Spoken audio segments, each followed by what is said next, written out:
अभी अभी में मैं बहुत सारे यूथ से मिली। कुछ ऐसा मौका था कि मुझे उनसे बात करने का स्पेस मिला और नंबर भी काफ़ी ज़्यादा था, और उनके साथ बात करने का मेरा एक अपना एक्सपीरियंस रहा है, वो मैं बताने के लिए वीडियो बना रही हूँ। तो आपको क्या करना है, पहले तो सब्सक्राइब करना है, फिर लाइक करना है। आप फॉरवर्ड करेंगे तो बहुत ही बढ़िया बात है। आपके अलावा 4 और लोगों को मेरे बारे में जानने को मिलेगा, जिससे उनको भी मदद मिलेगी। और आपको हमेशा स्पेस है कि आप मुझसे सवाल पूछ सकते हैं। Okay, so I am here your coach Khushboo Khushne, and ये एक्सपीरियंस से मुझे पता क्या चला। मेरा एक्सपीरियंस सुनने के लिए आप लोगों को मुझसे ये समझना पड़ेगा कि वहाँ मेरे साथ हुआ क्या। मैं एक यूनिवर्सिटी में गई थी जहाँ पे बहुत सारे यूथ थे जो कि diploma, masters, B Tech, post graduation, ऐसे बहुत सारे स्ट्रीम के कुछ मिक्स बच्चे थे। और उनके, मेरे लिए तो वो एज में छोटे हैं तो मेरे मुंह से बच्चा ही निकलता है, and which is good. I like connecting with them with a feeling of that I am more connected with them. तो ये मुझे काफ़ी अच्छा लगता है। मुझे ऐसा लगता है जब मैं उनके साथ होती हूँ तो मैं उनके जैसी ही हूँ, और जब मैं उनके साथ कुछ बात करती हूँ तो मुझे ऐसा लगता है कि ओके, ये तो मेरे साथ भी हुआ है, ये तो मैंने भी फेस किया है, अरे ये तो अभी भी सबके साथ हो रहा है। मुझे लगता था ये सिर्फ मेरे साथ हुआ जब मैं 18 साल की थी या मैं 20 साल की थी। तो यही एक्सपीरियंस मैंने अभी कुछ दिन पहले जब मैं उन लोगों से मिली तो मैंने वहाँ पे भी किया। तो हुआ क्या कि मैं एक सेशन लेने गई थी जहाँ पे मेरा टॉपिक था पर्सनल ब्रांडिंग। तो मैं जब वहाँ पे यूथ से बात कर रही थी, वो लोग ऐसे शांत बैठे थे, सिर्फ मुझे सुनेंगे और चले जाएंगे। बट हम तो ऐसा करने वाले नहीं हैं, हम हैं, हमसे तो ऐसे शांति में कुछ होता ही नहीं है। तो काफ़ी एक्साइटमेंट सा जमा हुआ, थोड़े एफर्ट्स लगाए मैंने, कुछ उन्होंने लगाए मेरे सवालों के जवाब देने के लिए, और मज़ा आने लगा। सेशन में बहुत मज़ा आने लगा। उस सेशन में जब मज़ा आने लगा तो चीज़ें अनफोल्ड हुई।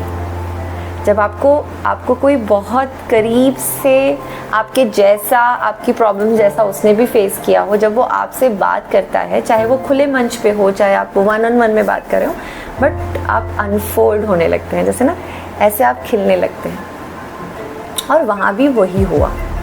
जब मैं उनसे बात कर रही थी, शुरू में बहुत शांति थी।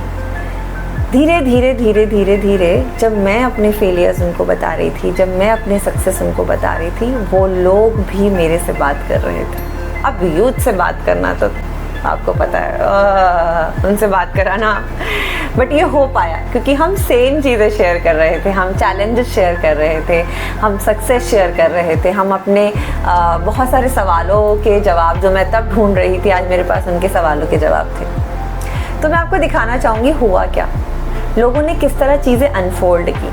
तो आप ये देखेंगे कि यहाँ पे वो जो स्टूडेंट है, कैसे वो ये फील कर पा रहा है कि वो कैसे सोचता है, कैसे वो शेयर कर पा रहा है, कितनी ओपननेस उसमें आ रही। और आप ये हर एक क्लिप्स में देख पाएंगे।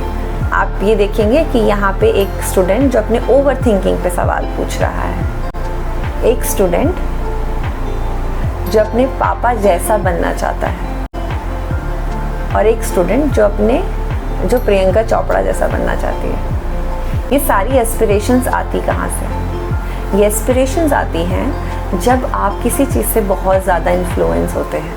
आप उनके सक्सेस से तो इन्फ्लुएंस होते हैं, लेकिन आप उनके फेलियर्स नहीं जानते हैं। तो आपको बहुत बार ऐसा लगता है कि मैं तो फेल हो रहा हूँ, मैं तो फेल हो रही हूँ, मैं सब कुछ कर रही हूँ, लेकिन मैं प्रियंका चोपड़ा जैसी नहीं बन सकती। लेकिन ये सच नहीं है। जब भी हम लाइफ में लोगों के सिर्फ सक्सेस देखेंगे और दूसरा पाथ हम नहीं देख पाएंगे, तो हमें ऐसा ही लगेगा कि मैं फेल हो रही हूँ, मैं कुछ नहीं कर पा रही। बट सच्चाई ये है, जब आप कॉइन्स के दोनों पहलू देखेंगे तब आपको ये समझ आएगा कि चैलेंजेस उनके साथ भी थे। क्या प्रियंका चोपड़ा बहुत बार फेल नहीं हुई? कितनी बार फेल हुई? कहाँ से आती हैं वो भी एक छोटे मिडिल क्लास फैमिली से आती है, और आज कहाँ है? बिकॉज उन्होंने अपनी फेलियर से लर्न करना सीखा, उन्होंने राइट टाइम पे राइट चॉइसेस की। तो एज अ यूथ या एज एन प्रोग्रेसिव आप अपने करियर का ग्रोथ चाहते हैं, आप अपने लाइफ का ग्रोथ चाहते हैं, आप अपने रिलेशनशिप्स का ग्रोथ चाहते हैं, आप अपने सेल्फ का ग्रोथ चाहते हैं, तो ये 2 चीज़ें याद रखिएगा। 1, choose right things at right time. कभी कभी हम सोचते हैं अच्छा ये हो जाए तो करूँगी, वो हो जाए तो करूँगा, और इस तरह हम बहुत सारा टाइम वेस्ट कर देते हैं। हमें ऐसा नहीं करना है, हमें राइट टाइम पे राइट चीज़ चूज़ करनी है। एंड सेकेंड इज़ अपने फेलियर से सीखना है। There is no way to learn. You can read a very good book, आप बहुत अच्छी किताब पढ़ लेंगे, बट वहाँ पे भी जो उसके फेलियर्स हैं हम उन पे फोकस नहीं करते, हम सक्सेस पे फोकस करते हैं। इसके लिए हम सक्सेस मोटिवेशनल बुक्स पढ़ते हैं कि यहाँ से बस सक्सेस का मूल यंत्र मिल जाए, मुझे तो वो कोई जड़ी बूटी मिल जाए जिससे बस मेरा काम पक्का हो जाए।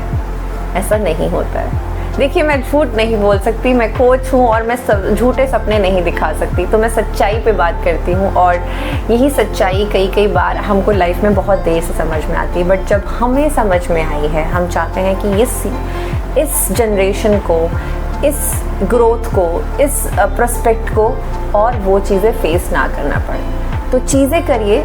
चीज़ें, अगर आपका कॉन्फिडेंस लो है, अगर आप ग्रोथ चाहते हैं, अगर आप बोलते तो छोटे छोटे कोर्स हैं हमारे पास जिसमें आप एनरोल कर सकते हैं। आप कैसे कॉन्फिडेंस बना सकते हैं, कैसे पर्सनल ब्रांडिंग अपनी क्रिएट कर सकते हैं, इन सब से रिलेटेड हमारे पास छोटे छोटे कोर्सेज हैं जो आपको मदद करेंगे।